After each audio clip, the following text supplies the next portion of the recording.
Assalamualaikum warahmatullahi wabarakatuh. Saya akan menjelaskan mengenai akidah akhlak yang bertemakan sombong.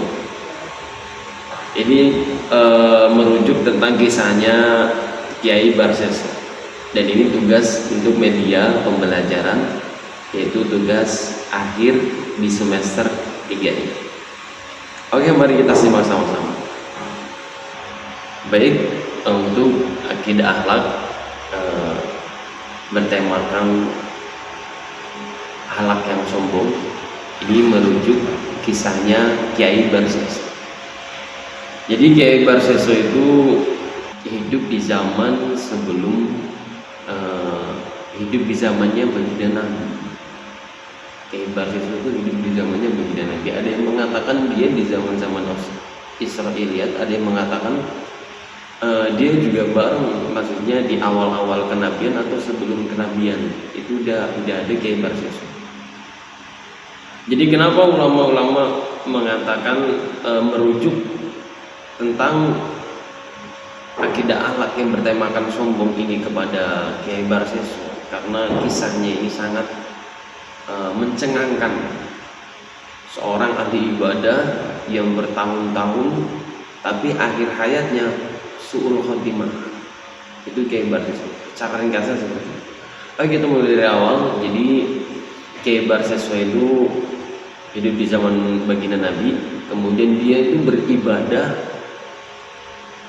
beratus-ratus tahun. Ada yang mengatakan 220 tahun dan ada yang mengatakan sampai 70 tahun. Itu Kiai Barseso. Ibadahnya sampai bertahun-tahun di kuil. Dia nggak pernah pulang ke rumah, bahkan nggak pernah bermasyarakat atau bersosial. Jadi hanya ingin beribadah, hanya ingin mendekatkan diri kepada Allah. Yang kemudian dia punya santri banyak, ya, dia punya santri, yang santrinya itu semuanya bisa terbang dan semuanya itu sakti. Santrinya aja sakti, apalagi kiainya. Bisa dibilang seperti itu. Kemudian datanglah bisikan setan karena melihat seorang kiai yang ibadahnya kentang. Akhirnya bisikan setan menyelimuti Barseso. Kemudian Barseso digoda oleh setan pertama, tapi ujungnya setan itu menggoda dengan segala macam cara, itu tidak bisa. Kayak Barseso ini kebal dengan setan. Digoda harus begini, harus minum khamr, harus berzina, dia nggak akan tergoda dengan seperti itu. Kemudian datanglah tuh nenek moyangnya setan, yaitu iblis. Karena tingkatan-tingkatan kiai yang akhirnya yang menggoda pun kiainya setan, yaitu iblis. Akhirnya itu iblis datang, kemudian dengan cara menggodanya si iblis itu ke Barseso, itu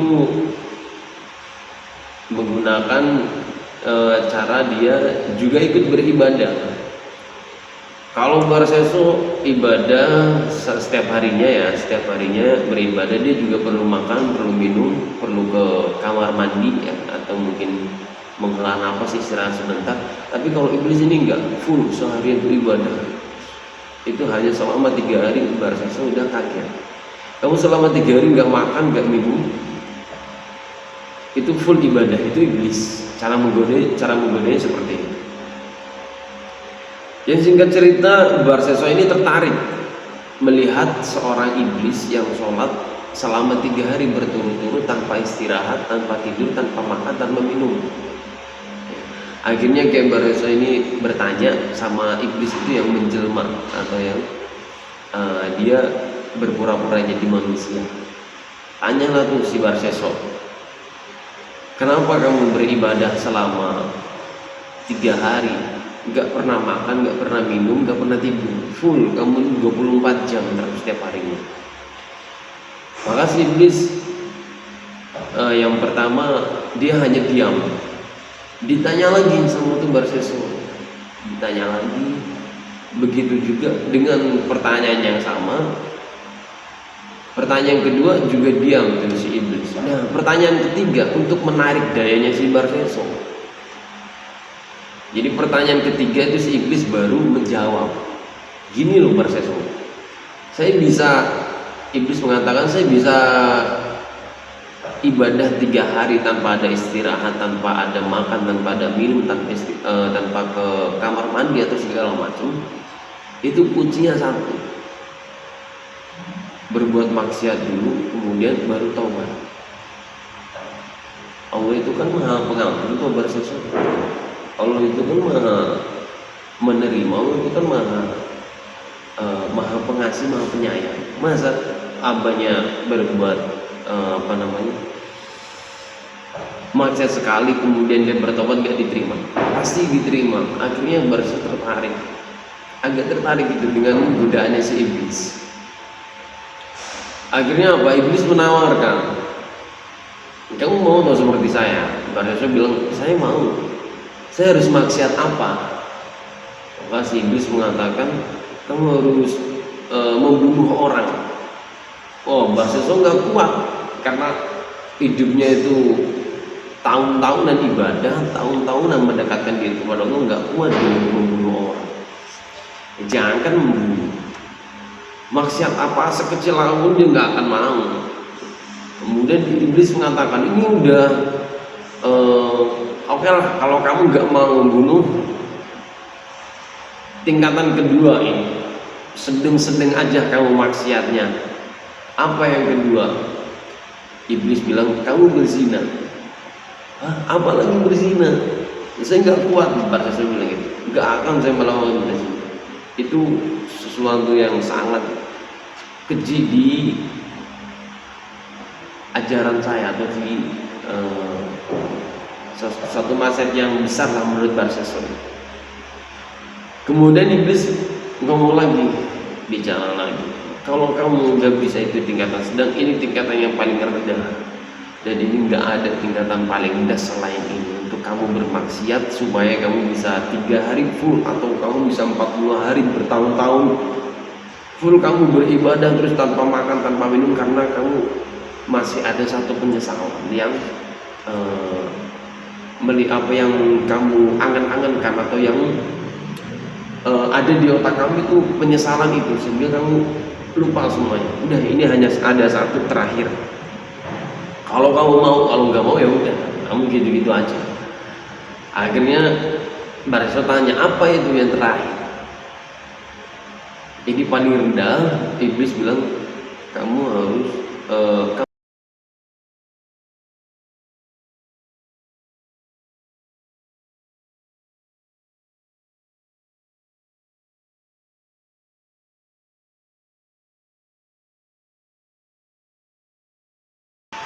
setelah Barseso menerima itu tawaran iblis, jadi dia harus mampu.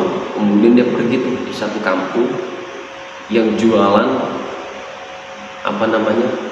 minum-minuman khamr, minum-minuman air keras gitu, bukan backlin ya, itu mungkin ada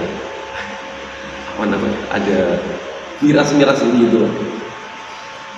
Nah, setelah nemu dia ke desa itu, kemudian dia nemu tuh warung yang jualan air keras atau minuman keras ya, alkohol, minuman yang memabukkan. Kebetulan yang jaga warung itu perempuan. Yang jaga warung itu perempuan, cantik lagi.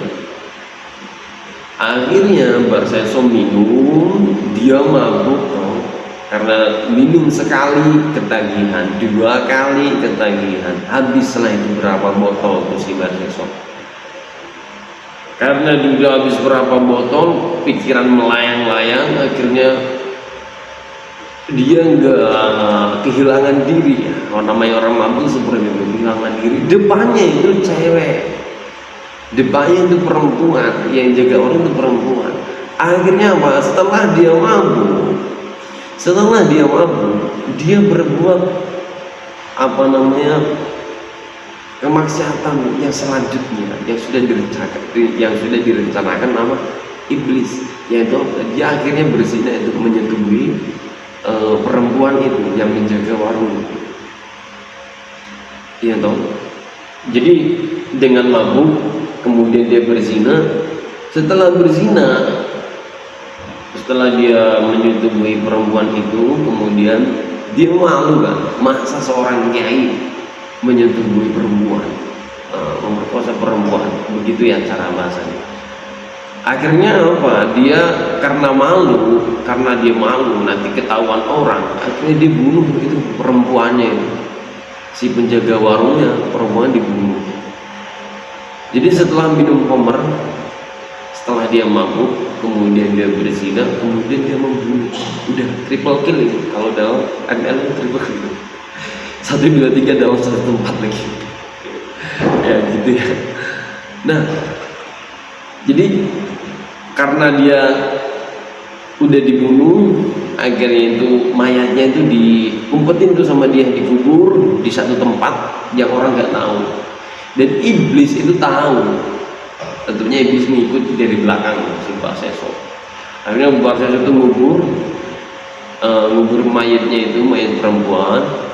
Kemudian iblis narik itu tangan perempuannya, jadi dikeluarin dari kuburan. Jadi hanya tangannya aja yang nongol. Yang nongol itu tangannya, bukan lisan tapi tangannya. Yang nongol itu tangannya. Akhirnya setelah Barseso itu melakukan dosa ini, kemudian Barseso kembali ke ke kuilnya, ke tempat ibadahnya. Iblis ngomong ini dia menjelma lagi seperti manusia. Dia ngomong sama keluarga perempuan itu. Dia ngomong sama keluarga perempuan. Digiring itu keluarga perempuannya ke makamnya. Akhirnya tahu kalau adiknya itu maunya keluarganya itu satu dibunuh sama si Barseso. Akhirnya satu kampung itu semua ke kuilnya Barseso, ke tempat ibadahnya Barseso. Semua ke tempat ibadahnya Barseso, demo bareng-bareng ke Barseso. Yang akhirnya Barseso mengakui semua perbuatan dia, kemudian akhirnya dia dirajam, dilempari batu, kemudian dia kepalanya itu hukuman ini ya, dipotong kepalanya itu, habis dirajam, kemudian dibunuh dia. Si Barseso itu dibunuh, cuma kayak kalau di ini kan zaman dulu kan ada gantungan dari atas tuh, pisau besar itu kan, kemudian turun ke bawah jebret. Nah itu di akhir ketika dia mau dipotong kepalanya, mau dipenggal kepalanya, datanglah tuh iblis datang lagi. Jahat memang iblis datang lagi goda Barseso. Gimana, kamu udah melakukan semuanya? Udah. Akhirnya Barseso minta tolong sama iblis, tolong saya dong, saya mau dibunuh ini, saya nggak akan bisa ibadah lagi, tolong saya, bebaskan saya dari sini. Akhirnya iblis ngomong, kamu mau saya tolong, kamu mau saya bebaskan, bukannya kamu itu punya Allah? Kan begitu bedanya iblis. Enggak, saya minta tolong banget, bebaskan saya dari sini, saya mau ibadah lagi, saya mau sholat lagi, saya mau tobat. Akhirnya apa? Oke, saya akan bebaskan kamu dari sini Barseso. Dengan godaannya iblis itu seperti itu, kata-kata manisnya. Saya akan bebaskan kamu dari sini Barseso, asalkan satu, kamu harus nyembah saya. Barseso ngomong, lah gimana saya akan menyembah? Saya hanya menyembah Allah. Saya nggak bisa menyembah orang, tangan saya diikat, kepala saya udah di sini, nggak bisa, saya nggak bisa nyembah. Udah dengan isyarat aja kamu tundukkan kepala, kalau kamu itu setuju sama saya, nanti di sini saya tolong. Akhirnya Barseso sujud dengan godaan iblis. Setelah dia sujud, jebret tuh si pisaunya itu langsung turun, terus kepalanya gelinding, kepalanya putus gitu. Jadi di akhir hajatnya Barseso itu suul khotimah, dia sujud sama iblis. Nah gitu. Jadi itu untuk kisahnya Barseso. Ringkasnya, kesimpulannya atau makna dari kisah Barseso ini, jadi ketika seseorang itu menyombongkan ibadahnya, maka itu tidak boleh, karena sombong itu sesuatu yang hanya dimiliki oleh Allah. Kita tuh nggak boleh sombong. Sombong itu dimiliki Allah. Orang nggak punya apa-apa sombong. Allah itu kan yang punya segalanya. Ya udah, yang berhak sombong itu ya Allah. Kita nggak berhak sombong. Kemudian yang kedua, jangan